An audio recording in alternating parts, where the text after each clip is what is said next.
बहुत पुरानी बात है।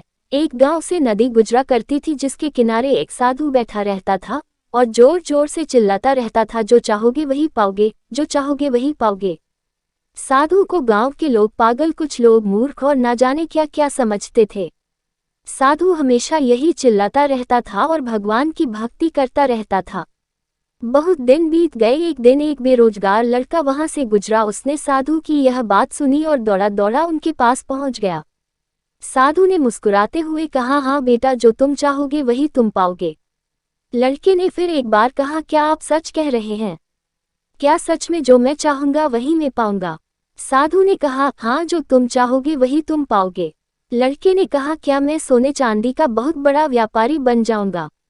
साधु ने कहा, हाँ बेटे, तुम अवश्य बन जाओगे। आज मैं तुम्हें कुछ सोने और चांदी की वस्तुएं दूंगा, जिसको तुम ले जाना और देखना तुम एक बहुत बड़े सोने चांदी के व्यापारी बन जाओगे।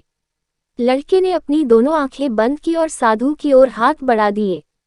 साधु ने एक हाथ लड़के का पकड़ा और कहा, ये लो बेटा, ये सोना है, इसे समय कहते हैं।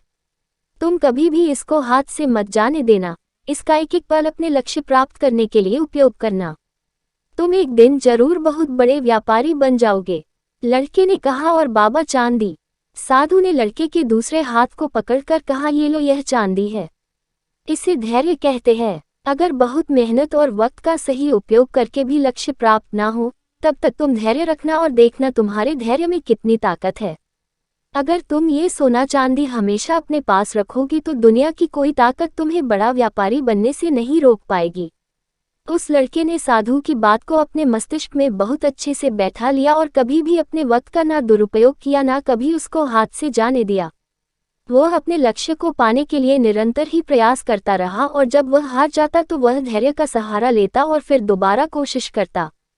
देखते ही देखते बहुत कम समय में उस लड़के के अंदर व्यापार करने के वह गुण आ गए जो अभी तक किसी में नहीं थे। उसने बहुत छोटे से काम से शुरुआत की और अपने व्यापार को बड़े स्तर पर ले गया। आज के समय में वह सबसे बड़ा व्यापारी जो उसने उस दिन साधु से मांगा था बन गया। उसने अपने लक्ष्य को प्राप्त करने के लिए अनेक संघर्ष किए, अनेक चीजें सीखी और ना अपने समय का दुरुपयोग किया, ना कभी अपना धैर्य खोया और उसने वही पाया जो वह चाहता था।